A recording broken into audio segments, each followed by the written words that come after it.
अस्सलामुअलैकुम एवरीवन, कैसे हो आप सब। अल्हम्दुलिल्लाह मैं भी ठीक हूँ। तो आजकल रमज़ान की तैयारियाँ चल रही है, आपकी तैयारी कैसी चल रही है कमेंट करके बता सकते हो। तो मैंने प्याज फ्राई करने के लिए रख दी। वैसे मुझे चिकन का खीमा बनाना था। ऐसे क्या करती हूँ ना कि रोज़ रूटीन के डेली काम भी बहुत रहते हैं और टाइम भी नहीं मिलता कि एक्स्ट्रा मैं रमज़ान की कुछ तैयारी कर सकूँ। तो मैं एक मैंने आदत सी बना ली है कि जैसे कुछ भी कुकिंग करनी हो तो उससे रिलेटेड जो भी मुझे फ्रीज करना हो, स्टोर करना हो, तो साथ साथ में वो भी कर लेती हूँ और सूट भी कर लेती हूँ, जिससे आप लोगों की भी हेल्प हो जाए। तो मैं क्या करती हूँ कि जैसे मुझे खीमा बनाना था चिकन का, तो ज़्यादा सारी प्याज लेके ना, ज़्यादा बहुत ज़्यादा नहीं ली थी मैंने, कुछ 3 kg समथिंग ली थी। और उसको मैंने चॉप कर लिया था मशीन में और उसको मैं फ्राई कर रही हूँ। अगर मुझे खीमे में जितनी प्याज चाहिए वो मैं मतलब मेरे पास है, मैं बता रही हूँ मैं आगे वीडियो में कि किस तरह से मैं फटाफट खीमा बनाती हूँ। तो मैं क्या करी कि यही ऑयल में फिर खीमा भी बन जाएगा और साथ में थोड़ी प्याज भी स्टोर हो जाएगी। तो मैंने प्याज फ्राई करने के लिए रख दी। ऑयल अच्छे से गर्म हो गया ना, उसमें मैंने प्याज डाल दी। साथ साथ में स्पैचुला हिलाते हुए मैं प्याज को फ्राई कर लूँगी। लेकिन प्याज को ऐसी फ्राई करूँगी ना ट्रांसलूसन हो जाए और साथ में हल्की हल्की कोई कोई प्याज जैसे लाइट गोल्डन जैसी हो जाए। और ये गोल्डन जैसी हो जाएगी ना, उसके बाद मैं स्ट्रेनर से निकाल लूँगी और एक स्ट्रेनर में रख दूँगी।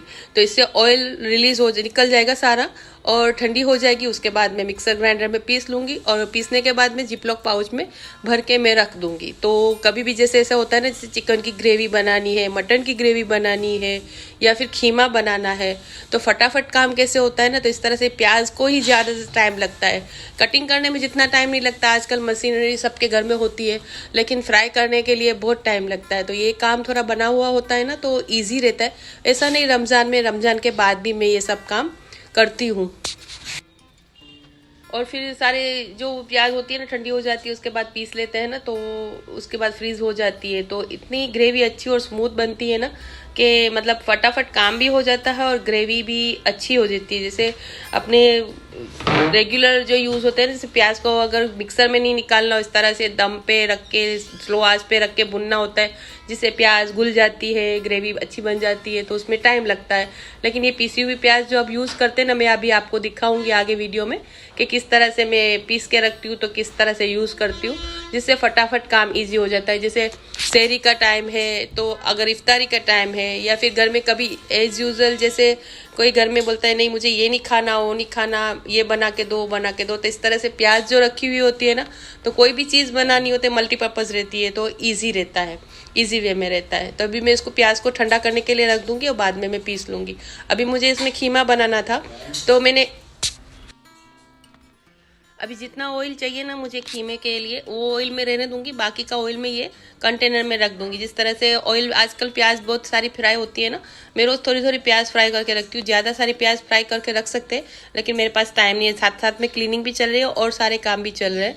तो मैं क्या करती हूँ, प्याज फ्राई करके थोड़ी थोड़ी रख देती हूँ। फिर वो ऑयल होता है ना, उसमें प्याज का ये ऑयल अलग से रखती हूँ, तो उसमें फिर प्याज फ्राई होती रहती है। और ग्रेवी में या चिकन में चाहिए हो ना, तो आप ये वाला ऑयल यूज़ कर सकते हो, जिससे क्या होता है कि प्याज फ्राई की हुई ऑयल रहता है ना, तो उसकी स्मेल भी अच्छी आती है और ग्रेवी की टेक्सचर अच्छा रहता है। देखो इस तरह से मैं प्याज फ्राई करके रखती हूँ। जो फ्राई की ना मैंने अभी, वो आगे भी मैंने करके रखी थी, वो वाला मैं आपको दिखा रही हूँ पाउच। तो फिर इसको मैं फ्राई करके पीस के मैं इस तरह से रखती हूँ। और फिर इसके बाद जब कोई भी चीज़ बनानी हो ना, तो मैं ये पाउच खोल के ना इससे कटिंग कर लेती हूँ। जैसे जितनी भी चाहिए ना वो पीस में कटिंग कर लूँगी। कट कर इजीली कट हो जाती है नाइफ से। मुझे अंदाज़ा होता है कि जैसे मैंने खीमा बनाना है, तो मेरा 750 ग्राम समथिंग खीमा है ना, तो मैंने 3 टेबल स्पून जितनी प्याज ली, मतलब 3 टेबल स्पून जितनी प्याज मैंने कटिंग करके रखी ना, तो हो गई अपने बड़ी साइज में 4 प्याज, इतनी हो गई। मुझे हमेशा करती हूँ तो उतना अंदाज़ा है, आप एक बार कर लोगे ना तो आपको भी अंदाज़ा हो जाएगा। और टोमेटो प्यूरी भी करके ना, मैं टोमेटो को पीस के इस तरह से क्यूब बना के रखती हूँ। लहसुन अदरक के भी पीस के इस तरह से क्यूब बना के रखती हूँ। तो फटाफट कोई भी नॉनवेज बनाना हो ना, गलने में टाइम लगे उतना ही, बाकी कोई चीज़ में टाइम नहीं लगता और फटाफट बन जाता है। अभी ऑयल जो गर्म हो गया ना, उसमें मैंने जीरा क्रैकल कर लिया और उसके बाद जो ये प्याज जो मैंने निकाल के रखी थी ना, मैंने 5-7 मिनट पहले निकाल के रखी थी। आप तुरंत भी निकाल सकते हो, हल्की आंच पे थोड़ा भुनना रहता है, या फिर माइक्रोवेव भी कर सकते हो। माइक्रोवेव में 30 सेकंड रख दोगे ना, तो सॉफ्ट हो जाएगी और फटाफट ऑयल में फिर घुल जाएगी। और फिर इस तरह से मीडियम आंच पे ये स्लो आंच पे करके ना आप इसको अच्छे से पहले मिक्स कर लो। अगर चाहो तो थोड़ा 2-3 मिनट पका सकते हो, नहीं तो ऐसे ही सारी चीज़ें सारी मिक्स करके भी डालना हो ना तो आप डाल सकते हो। ऑलरेडी प्याज फ्राई की हुई है तो कोई इसमें कच्चापन के नहीं रहेगा। और इसके साथ गरम मसाला, खड़ा गरम मसाला डालना चाहो ना तो वो भी डाल सकते हो। वही मेथड रहता है अगर आप चिकन बना रहे हो करी या फिर मटन करी बना रहे हो तो वही मेथड रहता है सॉरी। तो वो हिसाब से ही कर सकते हो। कीमा रहता है तो कढ़ाई में बनता है एज यूजल, या फिर मटन या चिकन रहता है तो अपने कुकर में बनाते हैं। और फिर इसके बाद अदरक लहसुन का पेस्ट है, टमाटर है, वो डाल दूंगी और फिर 1-2 टेबलस्पून जितना पानी डाल दूंगी और सारे मसाले डाल दूंगी। तो इससे क्या होगा कि स्मूथ और अच्छी ग्रेवी बन जाएगी। ये सारी चीज़ें करने में रेडी होती है ना तो सिर्फ 5 मिनट ही लगती है, इससे ज़्यादा टाइम नहीं लगता है। सिर्फ कच्चापन मसाले का होता है ना, वो पकाने में ही टाइम लगता है। बाकी सारी चीज़ें जो कटिंग करना, चॉपिंग करना और उसको भूनना, वो जो टाइम होता है ना वो अपनी बचत हो जाती है और फटाफट काम हो जाता है। जैसे शहरी में वही टाइम पे गर्मा गर्म खीमा बनाना हो या फिर कलेजी बनाना हो, कुछ भी ग्रेवी बनाना हो ना तो ऐसी सब चीज़ें की हुई रहती है ना तो फटाफट बन जाता है। फिर मैंने मिर्ची पाउडर ऐड किया, धनिया जीरा पाउडर ऐड किया, हल्दी ऐड की, और कोई भी ग्रेवी होती है तो मैं कश्मीरी मिर्ची पाउडर ऐड करती ही हूँ तो वो मैंने ऐड कर दी। और सॉल्ट मैंने टेस्ट के अकॉर्डिंग ऐड किया। अदरक लहसुन का पेस्ट मैं बना के रखती हूँ, इसमें ज़रा भी सॉल्ट मैं नहीं ऐड करती हूँ तो सॉल्ट मैंने टेस्ट के अकॉर्डिंग ऐड कर दिया। आप देख सकते हो कितनी स्मूथ और अच्छी ग्रेवी बन गई। अभी कभी ऐसा होना कि चिकन बनाई है और ग्रेवी कम पड़ रही है तो अलग से ग्रेवी बना के फिर वही चिकन में ऐड करना हो ना तब भी ये चीज़ कर सकते हो। तो चिकन में ग्रेवी कम हो तो ज़्यादा हो जाएगी और टाइम भी नहीं लगेगा बनने में। और ऑयल रिलीज हो गया ना तो फिर मैं इसमें खीमा ऐड कर दूंगी। साइड में मेरे आजकल काम थोड़े ज़्यादा रहते हैं तो मैंने क्या किया कि एक कढ़ाई में ऑयल 1 टेबलस्पून ऐड कर दिया और 1 kg खीमा ऐड कर दिया और उसमें 2 क्यूब मैंने अदरक लहसुन के पेस्ट की डाल दी और उसको दम पे रख दिया तो वो पकता रहा। मतलब मेरा ये खीमा भी 70% डन है।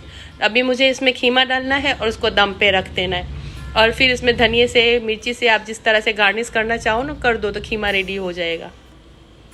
और 1 kg खीमे में से मैंने 750 ग्राम मैंने इसमें खीमा डाल दिया और जो बचा हुआ खीमा है ना उसका मैं ठंडा हो जाएगा ना तो जिपलॉक पाउच में डाल दूंगी। अगर कभी ऐसी कोई चीज़ बनी हो ना, बच्चे में से कोई भी बोले कि मुझे ये नहीं खाना तो फिर मैं उसके लिए खीमा मैं बना सकती हूँ। मेरे को टाइम नहीं लगेगा बनाने के लिए क्योंकि खीमा ऑलरेडी 70% गला हुआ होगा और ग्रेवी की सारी चीज़ें तो मेरे पास ऑलरेडी रेडी रहती है। ऊपर से मैंने गरम मसाला ऐड कर दिया 1/4 टीस्पून और 1 टीस्पून मैंने जीरा ऐड कर दिया। ये ऑप्शनल है, अगर आप डालना चाहो तो डाल सकते हो।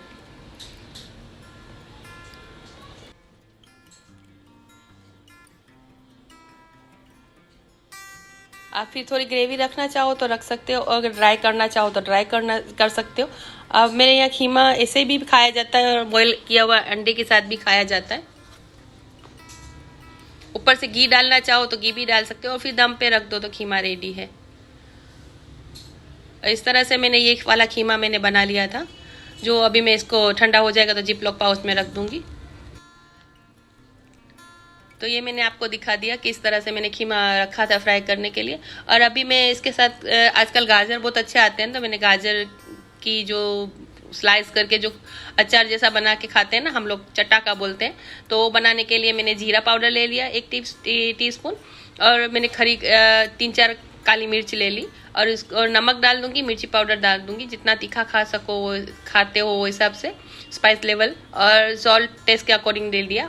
अभी मैं इसको थोड़ा थोड़ा करके कूट लूंगी। सारे मसाले जैसे ड्राई मसाले हैं ना, वो ब्लैक पेपर है वो भी कूट जाएगा और ये सारा मिक्स कर लूंगी। उसके बाद लहसन डाल दूंगी। लहसन आप टेस्ट के अकॉर्डिंग डाल सकते हो। मेरे यहाँ ऐसी चीज़ों में सारी लहसन थोड़ा ज़्यादा डाला जाता है। आप 2-3 जवे भी डाल सकते हो और ज़्यादा भी डाल सकते हो। और टमाटर 1-1, 2-2 करके मैं इसमें डालती जाऊंगी क्योंकि अगर सारे डाल दूंगी ना तो टमाटर का पानी आंखों पे और हाथों पे बहुत उड़ता है, मैस हो जाता है। तो फिर वो हिसाब से थोड़ा थोड़ा डाल के मैं कूट लूंगी और उसके बाद एक बाउल में ऑयल ले लूंगी और सारा मसाला डाल के उसको मिक्स कर लूंगी और फिर जो गाजर की जो स्लाइस करके रखी है ना वो इसमें ऐड कर दूंगी। तो रोटी के साथ, सब्जी के साथ, नॉनवेज के साथ ये वाला अचार बहुत अच्छा लगता है। और ये खाली चटनी है ना, अगर आपको बुखार आया हो या मुंह अच्छा नहीं हो, फ्लेवर चला गया हो ना, तब ये वाली खाली चटनी भी खाना हो ना तो वो भी टेस्ट में अच्छी लगती है। तो आज की वीडियो कैसी लगी कमेंट करके बताना। मिलूंगी मैं अगले वीडियो में। अपना ढेर सारा ख्याल रखिए। अल्लाह हाफिज।